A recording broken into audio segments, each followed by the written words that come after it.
Welcome to our latest Book Reporter Talks to interview, where our guest today is Stephanie Scott, the author of the absolute brilliant debut novel, What's Left of Me Is Yours. I actually read this book back in October, and I have been so looking forward to talking to Stephanie about it. As soon as I finished reading it, I thought this was something different. It was something very, just so well pulled together and beautifully written. There's a lot of times where there's a great thrill crime story, but the writing isn't quite there as well. But this is just a beautiful literary crime novel. So I'm so looking forward to speaking with her today. Stephanie lives in London, and I'm happy to have her with us. So welcome, Stephanie. Thank you so much, Carol. It's wonderful to be here. So let's start with your telling us about the plot of What's Left of Me Is Yours. Okay, well, the story was inspired by a newspaper article that I read back in 2010 about a wakaresaseya, a Japanese marriage breakup agent who had fallen in love with his target. So in Japan, like many countries in the world, they have an at-fault divorce system. So if you want to divorce your partner, you can hire someone to seduce your spouse and provide you with grounds. And in this way, you will get leverage, perhaps custody for children or a greater portion of your financial assets, just bargaining power, really. And in this case that occurred in 2010, the wakaresaseya agent fell in love with his target, and she fell in love with him, and they were going to live happily ever after. But then she found out the role he played in the breakdown of her marriage, and she tried to leave him, and he strangled her. And in real life, he was arrested very swiftly by the police and confessed to them. And as he was doing so, he said, "But I loved her, and I love her still." And I was newly married at the time, and I was wondering if that was true, if you could love someone and kill them, because love in its ideal form is selfless. But then, I started to think about all the different kinds of love and the fact that there are probably as many different kinds of love as there are people. And, I wanted to explore that, the things that we do in the name of love to each other. And so even though the story is very much told through a prism of Japanese history and culture, the study of love has a much more global resonance that I hope everyone will be drawn into. Now, I need you to pronounce again, what is the name of the breakup, the person whose breakup? It's because I keep reading this and you've told me the pronunciation is super simple. So here we go, one more time. Wakaresaseya.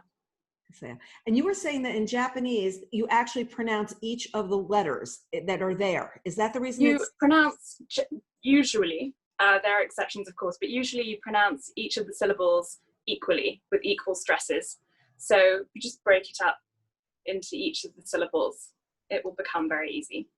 Okay, I'm gonna keep practicing this. Maybe by next week I'll have this under control, because I said, please let her say that word first, because I'm never going to remember how to say this phonetically. So you've known about this practice before, but you delved in and did a ton of research on this subject. What was that like? Did you spend a lot of time in Japan? I did, yes, I absolutely did. And actually I forgot to mention earlier, another part of the novel is told from the perspective of Sumiko, my narrator, who's a newly qualified lawyer. And she's a young woman who's grown up never knowing how her mother died. She thinks it was a car crash. And then one day she gets a phone call which changes everything. And so the story of the novel is actually told in two parts. Sumiko's narrative, where she effectively investigates what happened to her mother, and then the past narrative, which is Rina and Kaitaro and their love story and Rina's marriage and her relationship with her father and all of the complicated family dynamics that go on there. So yes, because Sumiko, my narrator, is a young lawyer, I had to spend a lot of time with lawyers in Japan. And thankfully, a number of them want to be novelists, which made them so helpful and so enthusiastic. When I was looking for details that I wanted to use, and they would just talk to me for hours and show me their textbooks. And so I looked into how the law and the study of the law had evolved over several decades. We have a couple of generations in the book who are lawyers, so the law itself and the study of it changes over time. And so I spoke to the lawyers I knew about their experiences, defense attorneys, prosecutors, and judges, all have their own badges, which are very beautiful and symbolic and tremendously interesting. And so I was able to photograph them and just, really details that are gifts for a novelist. And badges. I remember you talked about this, because I don't think, does every country or does any other country have this badge that a lawyer gets when they are, I guess, when they graduate or they pass the bar? Is there any place? It's a really good question. I don't know.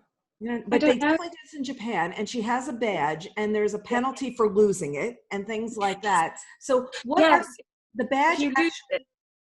The badge is something you actually get once you pass the bar. Once you pass the okay. Yeah. Once you pass the bar and you're all set to work for a firm, you get your badge. I think they have an indication on the back, which tells the bearer whether it's the first or second time they've lost it, and if you lose it, then your name gets printed in the legal gazette, and you are shamed publicly before everyone. So you must not do not lose this badge.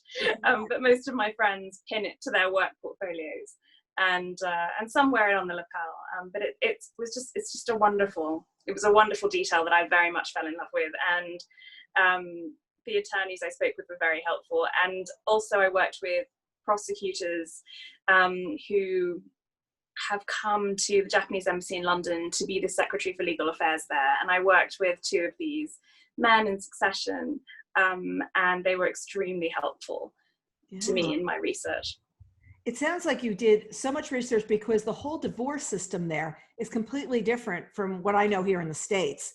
And also what can end up happening is someone gets the child. There's no such thing as joint custody. There is someone gets the child. Is that still the same thing now, or has that changed over the last couple of decades? No, that's still the same thing. And actually it's extremely topical now, because the government is currently considering introducing joint custody. At the moment, there is only single custody in Japan, and this has been the case for a very long time. Well, what has happened is that a group of parents they are suing the government because they argue that sole custody violates their constitutional right to raise their children. And the government have said that they will undertake a study to see if it's feasible and beneficial to have joint custody, and that report will be compiled over the next year. So they decided to initiate this study just at the end of 2019. So it's very topical now. It's very much an issue in Japan at the moment. So that makes it very interesting, and it does come up in my novel as well. You can have many divorces. You can have a divorce by mutual consent, but I think the key word there is consent, in that you have to agree the terms, you have to agree the financial fallout, you have to agree who gets custody, and you can technically have joint custody, but not formally, not legally. So if you remain on good terms with your partner and you can work it out together, then you can. But of course, in divorces with people generally, the desire to keep your ex-spouse in your child's life competes against your desire to live a new life and move in with a new partner and move to a different state or prefecture in Japan. Very, very interesting. So the breaker-upper, is this a big business in Japan then? Is this something that many people do, or is this one of these clandestine things that some people do? It's quite covert. By necessity, it's covert, and it's definitely something that only a portion of the population do. The statistics, actually 90% of divorces in Japan are done by mutual consent. So you can just agree, and it's very interesting in that way, and that you can just go down to your local ward office and fill out a divorce form and sign it and get divorced. You can't actually do that in the UK where I am. Although there's currently a bill here going through Parliament to introduce a no-fault divorce. So it's all about divorce at the moment, and I think that was before COVID even. It's all these people are home in the pandemic saying, whoa, let's accelerate this thing. Let's just go down to the corner with a mask. Yes. We'll sign the papers and it's over. But wait, we have to go back home because there's nowhere to go.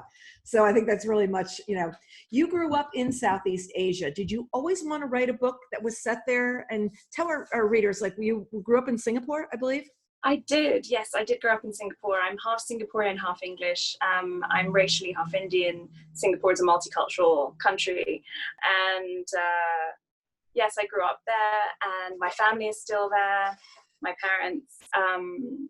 And I've always wanted to write a book. I've always wanted to be a writer, I think, ever since I was small. But I actually didn't start writing creatively until 10 years ago. I've always studied literature. My degrees are in literature, but I'd always pursued it academically. I'd never dared to try and write creatively before. And so I was actually in the process of starting a PhD in Renaissance literature at Cambridge. And it began to occur to me that if I wanted, a life based in the arts, that I would have to find a way to fund it. So at the same time, I was offered a job in investment banking. I actually worked for Lehman Brothers, and I was headhunted out before they went down. And I worked in banking for several years. And, like so many careers, it takes so much out of you. You have to invest so much of yourself that it occurred to me that if I was putting so much of myself into a job, why wasn't it a job that I was entirely passionate about as I am about writing? And that really gave me the courage to start writing creatively and to pursue it properly. And so I did. Because the one job, you make a lot of money, and it's something that's very stable in a lot of ways. But by the same token, the creative juices, you come home at night and it's late, the hours are long, and there's no time for you time. It's not like I'll get up at 5 a.m. and I'll start writing for a few hours. It's not going to happen if you have that kind of a job. It's just, they're two different sides of your brain to work. It's just too hard. Very much so. In fact, the only kind of creative writing that I found I could do in finance was poetry. I found I could write poems quite quickly and quite succinctly, but you're right, there just wasn't the room in my brain for prose. But you did something very different, which I've read about, which you took, you studied drama, you studied poetry, you studied the way poems are constructed and the way the drama is constructed. And I think that informed a lot of your writing, because your writing, first of all, the quality of your writing, the quality of your prose is so beautiful. But besides that, it's the structure of what happens and what goes on. It does feel like you've looked at drama before, because you know how to build an exciting moment and how to drive towards that. So you studied a lot of different forms. Do you feel that was something that was super beneficial for you? Absolutely. Absolutely. It was one of the things that drew me to the Masters in Creative Writing at Oxford, the fact that they actually make you write across all different forms, and you're assessed across all of them too. And I found that was incredibly beneficial, because as I've mentioned, I love poetry, and I really wanted in this novel, I wanted to be succinct. It's actually a larger novel than I intended it to be when it emerged. I was like, oh. But I wanted each word to earn its place. I didn't want there to be any spare space in the book. So, but also I do really admire drama and writing screenplays, the way screenplays are constructed. I also, I admit, watch a lot of Netflix. So I'm kind of hoping, I think I was kind of hoping that, the skills for building scenes, when you watch a lot of good drama, and I do love television, that will feed into your own practice. And I think the novel is also quite filmic in the way that you see it, or that readers have said to me, oh, well, when I was watching Kaitaro, and then they're like, well, actually I was reading about him, but yeah, and that was definitely what I wanted to achieve. I would agree, because the scenes are very vivid. They come very much to life, but they're also brisk. The chapters are brisk. There's a pacing to this. Did you work on the pacing of it, or is that just because everything flows so quickly and you're not bogged down by too many words or too much action? You're in and out. And I think that it drives the book very, very quickly, but it's also building the action and building the plotting and everything as time goes on. Did you lay it out, or were you just writing that way? No, I definitely worked on that a great deal. And the way I write is not chronological at all. I actually write the scenes that interest me most at that time. And then I put everything together at the end. And what I did with this novel is I laid it out across the floor of my living room and literally walked it. And then you can see, you know, the scenes that are slightly slow. I experimented for a time with Sato, Rina's husband. He had his own point of view for a couple of scenes, and they just dragged the narrative down. But you can also, by doing that, particularly if you walk the novel quite quickly, you can really experience it, and the peaks and troughs and the rhythms, and feel it. And it's very intuitive and organic. So I wish I could say that I was a tremendously organized plotter, but I'm not. I guess I'm a walker, if that's Walker. there is such a thing. Like a pantser or a walker, and I'm now a walker Yeah. the way I do my novels. Exactly. But it does make sense because you see the peaks and the valleys. I know that some people have said they do cards. They put it down in colored index cards. And where the plotting is going faster, it's one color, and where it's too slow, and then you see you've got too many reds and you realize you've got to speed up the action. You also write from three different points of, or multiple points of view. So how about you share with us, was that there from the beginning, and what those points of view are? Certainly. Yes, they were there from the beginning. Sumiko, my narrator, she arrived most fully formed. I think I built a lot of the characters very gradually from the ground up and really got to know them and all their different sort of layers. Sumiko was very complete when she turned up in my head. I heard her voice. I was very grateful for that. Thank God for that, actually. It really helped with getting words down on the page. And I really felt like I knew her and I understood her, and I could see what she wanted and what she needed. And for French readers, she's the daughter who at age 7 was told that her mother was killed in a car accident. And now she's the one that's found out that's not what happened, but she doesn't know what's really happened. So she's the one that comes to you first, and she's the one that's trying to solve the story because everybody else knows what happened in the story. She's the one that's looking on the outside and doesn't know what's going on. Her mother for a long time doesn't know what's happening to her, but this is really somebody who's outside trying to figure out, wait a second, they lied to me all those years ago about something that's so huge to me, you know, so important to me. Yes, absolutely. And I think the novel also explores how the very best lies are close to the truth. Mm-hmm. You know, the purpose of telling lies, even well-intentioned ones, can be extremely damaging and life-restricting. And so I was, I felt her narrative, her point of view was the most compelling to start off with.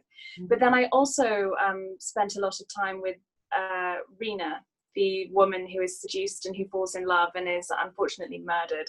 I spent a great deal of time with her. I think she's probably, I'm not allowed to have favorites, but she's probably my favorite. I really loved spending time with her and watching her find herself. And I think it's one of the great tragedies of the novel that she finds herself really just before she dies. Mm-hmm. She finds her independence and the strength to stand on her own just before. I loved about her, like right from the beginning, was she was a little spunky. And you think that you've got this woman that's in a box, and then all of a sudden she's flirting, and all of a sudden she's moving in this different direction, but you realize you don't feel she's done that before. You feel like her meeting this person, there's this attraction, and it's sending her in that direction that she wouldn't normally be like that. She would normally be much more quiet or whatever. So you see immediately this chemistry between her and this man. And of course, he's the man that's been hired, but he's also trying to walk away as well because he realizes there's a different kind of attraction that he should be feeling at this point. And I think that you're so looking into the psyche of people and what ends up happening even when you're assigned, even when you're the ploy or whatever, how people do their most honest reactions, I felt, were coming across on the page. Oh, great. I'm so glad that is the case, because I am actually fascinated by, you know, the pressure that we experience in all cultures to conform to social norms. And I think that tension between societal expectation and personal desire is a tremendous gift for a novelist. And in Kaitaro experience, you know, he sets out to seduce Rina, and he discovers so many different things about her as he goes along that it really creates this conflict within him, this tension. And he too tells lies that are incredibly close to the truth because he's forming real serious bonds with this woman, and he doesn't want to lie to her at all. Yeah. So that was a lot of fun to write. So was the character of Sumiko, was she the easiest one to write? Was that the one that was, and was somebody else? I would say that the husband was the most difficult to write. Am I right or am I wrong? Or the grandfather? Oh, actually, that's a really interesting question. The husband, he turned up fully formed as well, which was quite strange. You know, I knew him from the very beginning. I could see the kind of man he was. I knew how he'd been raised. I knew what he expected. And he too views marriage very much as a social contract, and he expects to get certain things out of it. I think he wants Rina to love him, but on his terms. And, you know, Rina tries to conform, but she resists it, I think, as we all do from time to time. And she resists categorization as well. And he is baffled by this. So he was, he spoke very fluidly. He behaved very fluidly. I knew from the outset, though, that I really didn't like him. Yes, exactly. He was a person I did not like. And I tried to give him a point of view for a time, because I thought, well, let's humanize him. Let's give him some sympathy. You know, let's try and soften him a bit. And in the end, I have inserted that into scenes, just without giving him his own POV, because he was, people don't like him. They don't want to spend that much time with him. So we don't get to be in his head. It's true. I just felt like, and when he sits there and blurts out this moment that unravels her life, it was just this one sentence, and that's like it. And then it culminates and the whole book flips. Like in that moment, everything completely changes. And I thought it was so brilliant, because it was that stop on a dime, pivot, go. And all of a sudden it's like, wait, this is going to be a completely different book of what's going to happen, because this person is going to be super strong about what's going on. I don't want to give anything away. So let's switch to the topic of photography, which plays a role in this book. So talk about, like, first of all, do you love photography? Is this something that you enjoy? Because you definitely, it came across as a real passion to the two people in the book. And what drew you to add that to the storyline? I do love photography. I actually taught myself photography for this novel. So I began to study it properly, and get a proper camera and to go out and do workshops and become a photographer for a while. I did actually do that in London and Tokyo, almost in training for this novel. My father is a gifted print photographer, and so is a very dear family friend of ours, and I've always admired them greatly. And I really also loved the dimensions that photography can bring to a story. I love the visual elements, and also the way in which things are not necessarily clear in photographs. You know, they're just as baffling as everything else. And you can read them in lots of different ways. And so I really loved that aspect of it. And, you know, again, it's the process of developing a picture. It's very beautiful. It's very artistic. It's quite scientific. It's very personal, particularly when you're in the dark room by yourself. So I loved the intimacy of it as well. When you were describing some of the photos that were taken, like the one where she's wearing the shirt, you could see that moment, but you also realized you were seeing a moment in time. Like it was a snap like this, and you don't know what preceded it, what followed it, but you knew that moment was one that completely worked. And when she's later finding different pieces of writing and finding different photos and everything of what's going on, you start to realize how she's seeing, Sumiko's just seeing little pieces of her mother's life.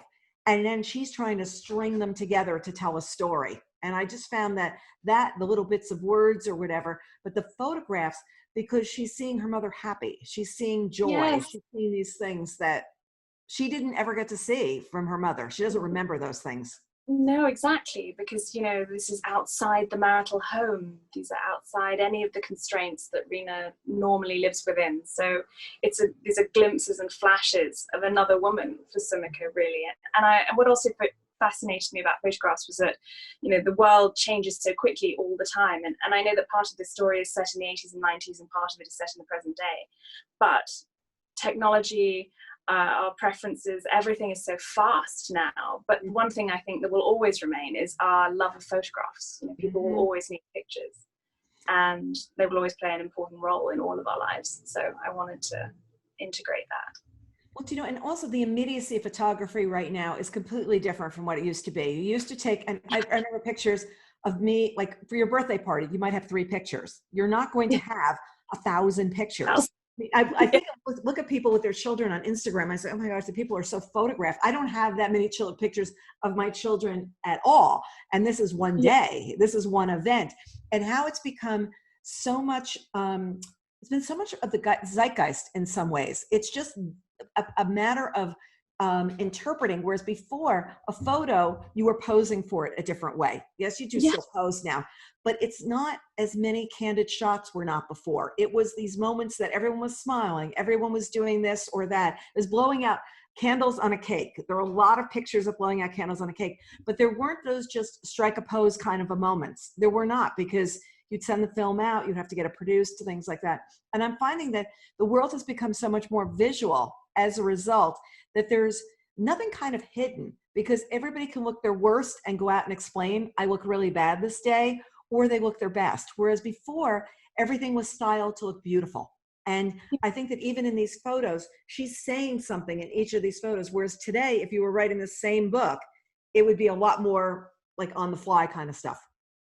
Yes, well, I was really, one of the first photographs, I think, in the book that we see of Rina is a self-portrait that she takes of herself in her marriage. And I really loved writing that scene.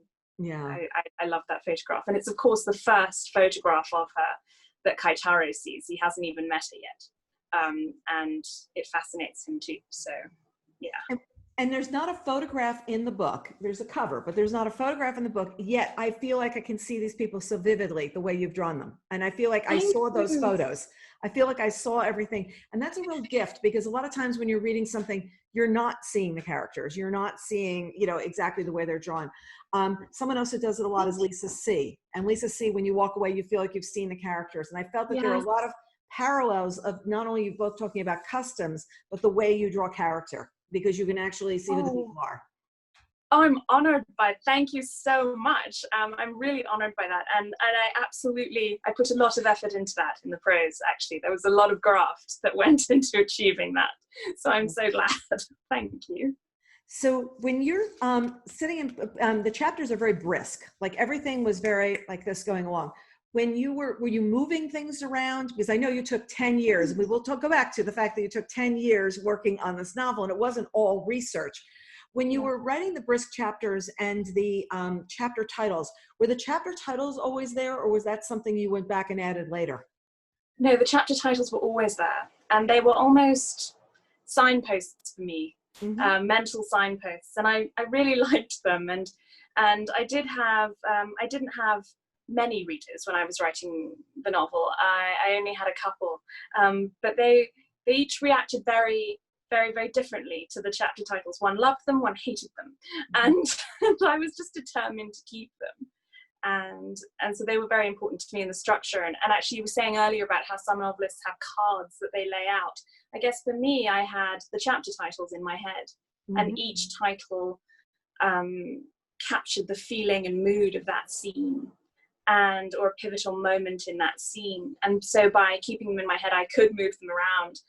Part 4, I moved it around on paper quite considerably. That's a very deeply plotted part of the book, definitely. The order in which I'm releasing information, the order in which things are experienced. This is the build up to the murder. Towards the end, everything has to speed up. And I write notes across sheets of paper, and they pile up in my office. But I wrote many, many sheets of paper with versions of part 4. Yeah, and it's interesting because I think I saw part 1, of course, when I started reading. Part 2 and 3, I didn't see. Like, I didn't stop there. I just kept on reading. And part 4, I had a pause right before it. So it's kind of interesting. And I was like, oh, I should really go back and see where 2 and 3 came in. But I liked the idea of the titles. And I always think that if people are in a book group, it may be interesting to discuss, because a writer does that for a reason. It's no different than, you know, the epigrams at the beginning. Whatever anybody has is there for a reason. And I feel that we sometimes float over those things.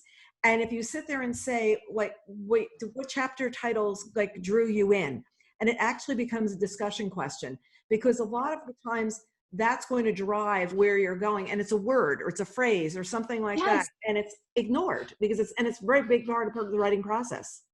It is, and you're also, I mean, it's very much device in that you're training the reader to recognize it, because if you have a chapter title, it indicates what will happen later in the scene, and the whole scene is driving towards the discovery of the significance of that title. So it's like an extra mystery, it's an extra driving force, which is really interesting to use, and I hope fun to read. But it's what I like in fiction. And I often don't think we go back and examine that a lot. Sometimes the prologue at the beginning of a book, you read the prologue, you have no idea what the prologue is being at all. Like, you have no idea. But you rarely, I mean, I end up doing it because I reread the book before I do an interview and go back and look at that, and then it makes sense. And I almost want to sit there and say, okay, finish the book, now go back and read the prologue and see how you were set up at the beginning, because sometimes you just really don't know where this is going to go at all. You just don't know. Yeah. And I'm thinking the same thing with the chapter headers. At the end of the chapter, take a look and see what it was and say, oh, now I get what she was doing. There was a clue there. Yes, exactly. They're all clues. And I wanted to, I mean, with the prologue in this novel, you get a newspaper article about the crime, and in some ways you're told what happens at the beginning, but are you really? And I also wanted to explore, I suppose, media saturation, the way we're all completely bombarded by news stories and information all the time, that even with quite gruesome crimes and very emotional occurrences, we can become quite inured to them, quite desensitized. And so by presenting the newspaper at the front of the book, I really wanted to indicate that there is a much deeper story here. There are bigger human conflicts, and that it is extremely meaningful, and it's not something that you can just turn the page. Yeah, and you know, sometimes there's a story that's building. There were some children that were missing recently on the news, and the story was building, and they didn't hear about it. And then the other day, they found like the bodies in the mother's boyfriend's house. And you're saying, like, wait a second, now I have to go back and remember, what was that story with those children? And you also are trying to figure out, like, how did they not figure this out sooner? And why did this all not come together faster? And why was no one in the back of that house before? And it was just a very interesting kind of thing. But I also found myself going, wait a second, what was that book? Or, oh no, it's not a book. That's like real life. That's actually real.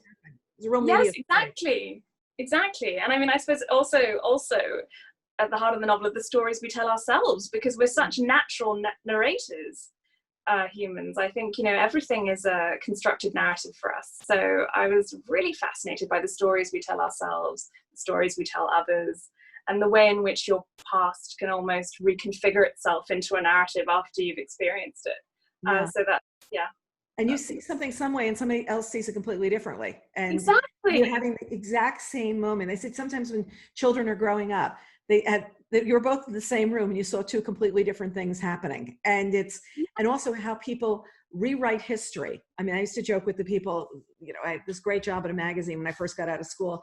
And this one young guy got in touch with me, and all of a sudden we were like best friends. And I was like, let's not rewrite history. Like, we can become friends now because you want to come to my, you know, fun office and come visit, but let's not go that we were like really. But it's funny because people will do that. They'll just rewrite the prose of what's going on. And what Sumiko is doing right here, she's rewriting her whole life because she's been told all these things. And now this terrible thing is happening to her that she's realizing her whole life was a lie in a lot of ways of what was ending up happening. She really didn't know. And she was taken away so no one would tell her. Like, there was nobody to say, oh, well, let me tell you what happened to your mother, really. You know, nobody was doing that for her. No. And I mean, I also wanted to explore the way in which murder victims are silenced and their stories are lost. It's completely inexcusable the way that Rina dies. And I wanted to reclaim her story for her. I wanted the person she was to come to the fore when I was writing the narrative. It's really a tribute to the character. I grew very attached to them, as you can see. Yes, exactly. Totally fictional, but very real in my mind. And I wanted to reclaim her history and her story. Yeah, and she's so strong. And then there's that moment. There's just that big moment for her.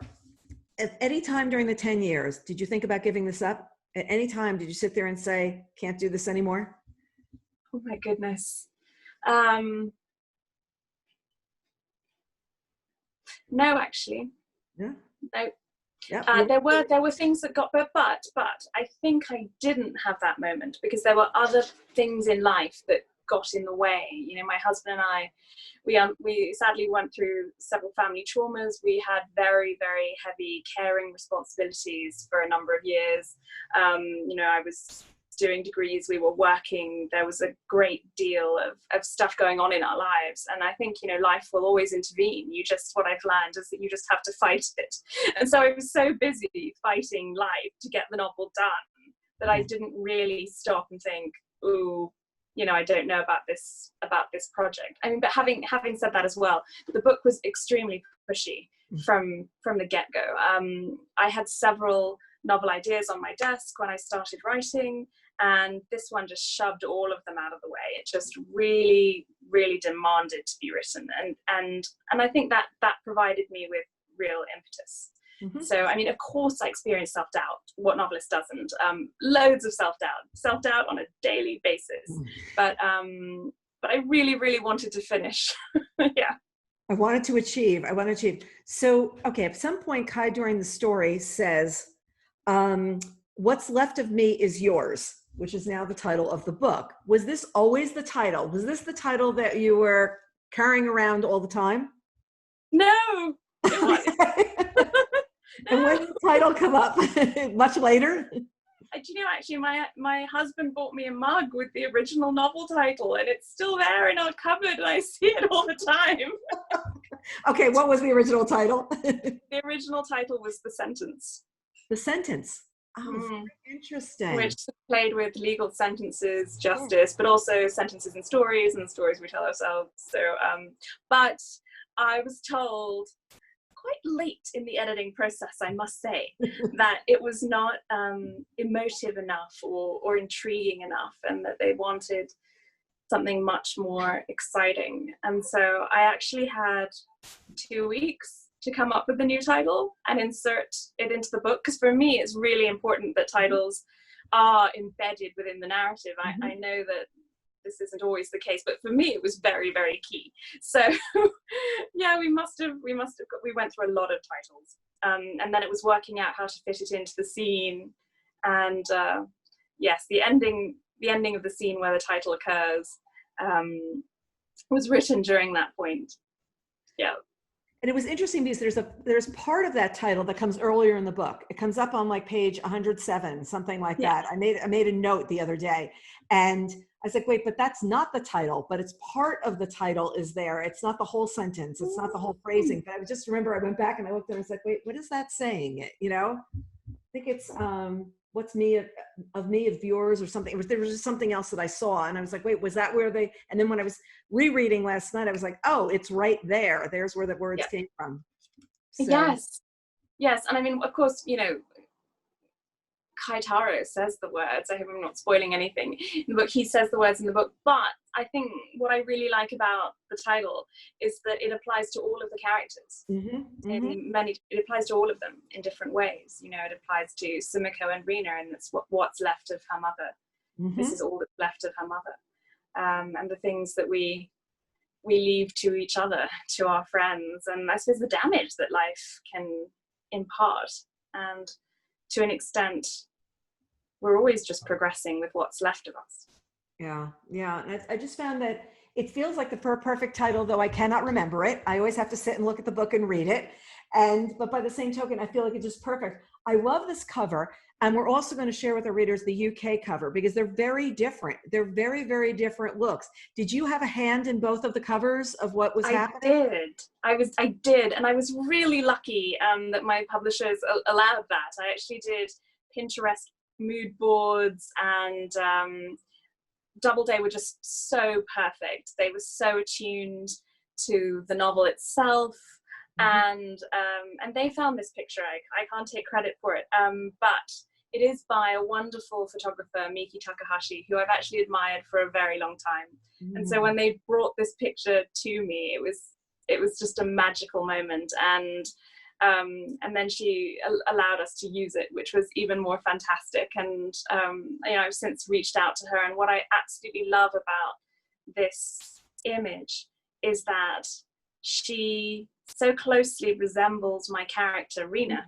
Really and when Miki and I were talking about this, she couldn't believe it, but right down to the bob and the dyed ends of the hair and the downcast expression, positioning of the head, and you know, the flowers, it's so completely Rina that it's perfect. I mean, and it also can be Sumiko as well. So I really loved that. Yeah, I definitely thought Rina when I was looking at it, but it could be either one. It absolutely could be, you know, go back and forth. I just feel like it completely interpreted your work, and then the UK cover is something completely different, but it also works. It works, and we're going to, you know, share that one as well. And you also have two different narrators. There's a UK narrator for the book and a US narrator, correct? Am I correct? Yeah, and absolutely. What was that done? What was the reason for that? It was just to make sure with the accents different. It was. Well, I think actually both publishers really wanted their own version. I know it's much more normal for them to just choose a version and stick with it, but they each felt very passionately about what they wanted. And it's quite interesting because the English audiobook is narrated by one person, Hanako Footman, and she does an absolutely wonderful job. And then the American audiobook is narrated by two people, Emily Wizella and Janet Song. So it's absolutely, they're very different products, experiences, but they're both equally beautiful. They're really, really well done, I think. And I mean, I have the English book here. Shall I lift it up and show it to you? Yes, please do. That'd be great. This is the English cover. Yeah. So left of me is yours. And I mean, what I love about it is that it's a woman's face as a map, and she's also pushing through the page here, and changing what has been written. And the tip of her chin, this is meant to be the Izu Peninsula in Japan, where a great deal of the novel is set, because I love it there. And it's very important to Rina and Sumiko. And so what you can see in the hand-drawn illustrations of the rivers and the mountains, and even the hydrangeas on the hills, that are really emblematic of that area. So I really loved that. Yeah. I was thinking also of the kabuki style, because I saw her face being white. So I was thinking when I looked at it first time, kabuki. So she's like hiding, like there was something hidden and being acted upon. So that was my big takeaway. So I missed other points of it. I confess that I missed others, but I did get that. Do you read your book aloud? I know you walk your book, but do you read it aloud to see how it sounds and how it flows that way? Yes, constantly. I think, again, because of my obsession with poetry and meter and rhythm, I read my work aloud all the time, and it was exhausting towards the end of the editing process because I was losing my voice. You know, it's fine when you have 20,000 words and you're just playing around with it, but by the time you have 100,000 words, that's a lot of reading. And friends of mine would say, "Oh, well, why can't you just record yourself reading it?" And I would say, "Do you know how much effort that is? No. Do you know what's required?" Because people underestimate it. I think audio narrators are marvelous.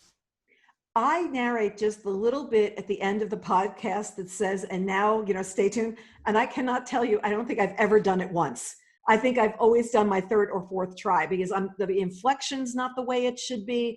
There's just this little part. It's much more difficult to do than people think. I mean, much more difficult.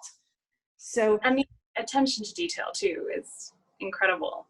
Yes, the tonality, the way where you're landing the importance of a word in a sentence is very, very, very difficult. And when we were even doing the intro to our video series last year, I think I said the same word like 15 times, and they kept saying, you're saying it wrong. The emphasis isn't there. And you didn't realize how hard it was until you started to do these things. It's like, wait, this is not a simple task.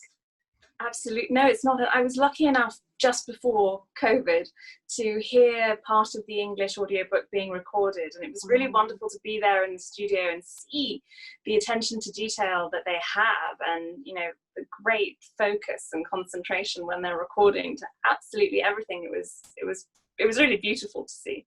It's the pauses matter, the emphasis on each word matters, just all this kind of stuff. So when you're writing, what's your writing day like? Are you a morning person, night person, all day person, don't talk to me person? I am not a morning person. I am totally nocturnal. And I think this suited me working with my publishers in New York, actually, because it was fairly effortless to work a New York day. And I think it's partially why investment banking didn't really suit me, because you have to get up so early, but also there's no sleep in investment banking, actually. And I really love sleep, but I'm a night owl. I really like to write in the quiet of the night. I'm with you. Many times I'm staying up and I'm writing newsletter openers way into the late hours of the evening. I'm not a morning person. I can work in the morning, but I can't be as creative as I can when I just sink into that moment where the whole house is quiet. No one is going to interrupt you. And I think that's what the night brings. During the day, there can always be someone interrupting. Even if you're on New York time in London, it's still a different kind of a thing. Definitely. And I need to drop down. Yeah, drop into a zone. You can't drop into a zone. I cannot drop into a zone first thing in the morning. It's not going to happen. When I'm writing very intensely, so basically all the time, I can find those pockets at any time of day. Where I just descend into it, but it does mean that I have very, very long writing days where I don't go out and I don't see friends, and I don't do anything normal. I just sit at my desk and type. And I think my friends, bless them, they've been so understanding, because they haven't seen me for years. Look what I did while I wasn't seeing you. This is what happened, Yeah. It's exactly. Are you working on something now, and can you share anything about it? I am, absolutely. So I'm very, very interested in my family's experiences of the Second World War in Asia. And my Indian family were in Malaysia when the Japanese cycled down the peninsula to take Singapore. And I also had British family who were captured during the fall of Singapore and who fought in Burma against the Japanese. Wow. And both sides of the family, the Asian and the British, had very different experiences of the war. My Indian grandmother fled for her life and hid in the jungles and rubber plantations of Malaysia. But then she met a Japanese soldier and taught him English, and they remained very close. And he would send her postcards from Tokyo when he was repatriated home. And so she became fluent in Japanese. And then my English grandfather, I think part of him remained on the battlefield and he couldn't really talk about it. So I had very interesting, contrasting experiences of their histories growing up. And I would quite like to explore that. Yeah, it sounds like it'd be wonderful. So much had been written about the European theater, and so little had been written about the Asian theater for years. I mean, there's 1945 that's out now about what, the setup to Hiroshima and stuff, but there's not as much. There was Unbroken, there were seminal moments, but there's so much more about the European theater than there is about what happened in the Pacific theater. And even, we were just talking this weekend, and because we had gotten together for Mother's Day, and we were saying who in both sides of the family, my parents both came from large sets of family, who was in Europe, like, because we were on the East Coast, did they go to Europe? And my mother says, well, one of my brothers went to Asia. So it was all the stuff that we have this very short moment still of having those conversations while these people are still alive, or people who knew them are alive. So I think the subject is just so interesting, especially because you grew up in Asia, because of what your background. Absolutely. And I think growing up in Singapore, it's absolutely impossible to grow up without an awareness of the Japanese occupation and the Second World War. And my school trips would be centered around walking through war graves. And actually, I lost a great railway in Thailand, and for many decades, no one in my family knew what had happened to him. We couldn't find him, and so as a child, actually, I would try and visit as many war cemeteries, as regularly as I could, because I so wanted to find him. And actually, when I left finance and I was just starting to become a writer, I went out to Thailand, and I did find him. I did find him one day walking through Kanchanaburi, and I got the Thai groundskeeper to bring out the record book, and I could identify him because it had the names of my great grandparents and his army number and everything. And so we did actually still have relatives who were alive who had remembered him and loved him. And so I took pictures of him, and I wrote about it that was published, and that was really important to me. So I very much lived my life with a great awareness of that period. So I do have to ask you, before we get back into writing, in Singapore, the big hotel that has the pool up on top, I can't remember the name. Have you been there? Do you know which one? Yes, of course. It's hellish. It looks amazing on every HGTV show about it, but is it just it's just tourist trap, huh? It's hell on earth. Everyone is up at the top. There's that pool, but it's so noisy. Everybody is with their iPhones, bumping into each other. Everyone wants to have a glass of champagne. It's not tranquil. I don't really recommend it. Don't recommend it. I've just had to say, wait a second, she's in Singapore. Does she know the hotel? So I'm going to ask you that you please don't make me wait 10 more years for another book. I don't want to wait 10 more years. So see if you can write more quickly this time. And anytime that you need, your friends can't see you, they can go read the book. I want them to be reading and listening because we need you to be writing the next book, because we don't want to wait 10 years, because it's such a joy to discover a writer whose writing is so strong and his storytelling is so strong. And I just look forward to seeing what you do next. Thank you so much, Carol. I appreciate that hugely. And I will try and hurry up. Hurry up. Just hurry up. Okay, you can leave now. No. Such a pleasure talking to you. We started talking about this book back in October, and it's such a pleasure to finally be able to bring it to readers, and especially as a debut. I know this book was supposed to come out in April, was moved to June, and it's kind of been like this moving kind of thing, and it's just so nice to have it out there. And I've been doing a number of library events where I just talk to people about books, summer reading. And every time I talk about this book, people are saying, wow, that sounds really interesting, and it sounds really different. And it is. And I think that it's just something super fresh. But also there's a very old-fashioned tie to the writing as well, because the writing is so well thought through. It's not just like words out on a page. It's so, lyrical, or, really the storytelling is just as strong. So I think that that's, no credit to you. So then, okay, you can have 2 years. I'll give you 2 years. Just get that, 2.5, and that's it. You sound like my agents. They're saying exactly the same thing. Okay, I'll be calling them later. We'll be commiserating some more. Just add to the chorus. Absolutely. Thank you so much for joining us. I wish they could have been in person, but I am so glad we figured out a way to connect and get together. So lots of luck to you. Me too. Thank you so much for having me, Carol. It's been a real pleasure. And to our readers, till next time, we look forward to seeing you on Book Reporter Talks too. Happy reading. Bye-bye now.